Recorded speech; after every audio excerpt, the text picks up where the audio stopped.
अगस्त 2014 से प्रधानमंत्री मोदी ने स्वच्छ भारत अभियान की शुरुआत की थी और तब से देश के कई शहरों व राज्यों में सफाई का स्तर बढ़ा है और गंदगी भी कम हुई है। पर दुख की बात यह है कि अभी भी कुछ शहर ऐसे हैं जहां लाखों रुपए खर्च किए जाने के बाद भी गंदगी का अंबार लगा हुआ है और वो पैसा कहां जा रहा है, इसका जवाब किसी के भी पास नहीं है।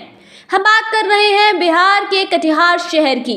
आप अगर यहाँ के हाल सुनेंगे तो आपको यकीन नहीं होगा कि आज के टाइम में भी किसी शहर का सफाई के मामले में इतना बुरा हाल हो सकता है।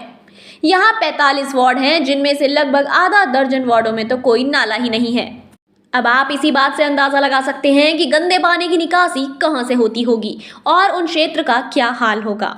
इसके अलावा यहाँ के लोग इस बात से सबसे ज्यादा परेशान हैं कि यहाँ कूड़े का पहाड़ बनने को आ जाता है पर कोई भी कूड़ा उठाने नहीं आता। लोगों का घर से निकलना दूभर हो गया है। ब्लीचिंग पाउडर का छिड़काव ना होने की वजह से चारों तरफ इतनी बदबू फैली रहती है कि सबको मुंह पर रुमाल रखकर निकलना पड़ता है। वार्ड में सफाई करवाने का काम नगर निगम का होता है, पर साफ है कि ये काम बिल्कुल भी ढंग से नहीं हो रहा है। नगर निगम शहर को जरा भी साफ रखने में पूरी तरह फेल हो रही है। बच्चा इस बात को जानता है कि गंदगी से कितनी बीमारियां फैलती हैं और हम सब अभी एक महामारी से गुजर चुके हैं, जिससे हमें ये समझ आ जाना चाहिए कि एक बीमारी कितना कहर बरपा सकती है। पर फिर भी शहर को कूड़ेदार बनाकर रख दिया गया है और मॉनसून में तो शहर के हालात और ज्यादा ही खराब हो जाते हैं। सड़कों और गलियों में पानी भर जाता है और लोगों का पैदल चलना तक नामुमकिन सा हो जाता है। इसके अलावा उस पानी में जो कूड़ा बहकर पूरे शहर में फैलता है वो अलग। अब जैसा कि आपको पता होगा कि कटिहार में नगर निगम के चुनाव होने वाले हैं। निर्वाचन आयुक्त दीपक प्रसाद ने प्रेस कॉन्फ्रेंस करके इसके बारे में पूरी जानकारी देते हुए बताया कि वैसे तो यह चुनाव 3 चरणों में होगा, लेकिन फिलहाल 2 चरण के नगर पालिका चुनाव की तारीख की घोषणा की गई है। पहले चरण का चुनाव 10 अक्टूबर को होगा, जिसकी गिनती 12 अक्टूबर को की जाएगी। वहीं दूसरे चरण का मतदान 20 अक्टूबर को होगा, जिसकी गिनती 22 अक्टूबर को होगी।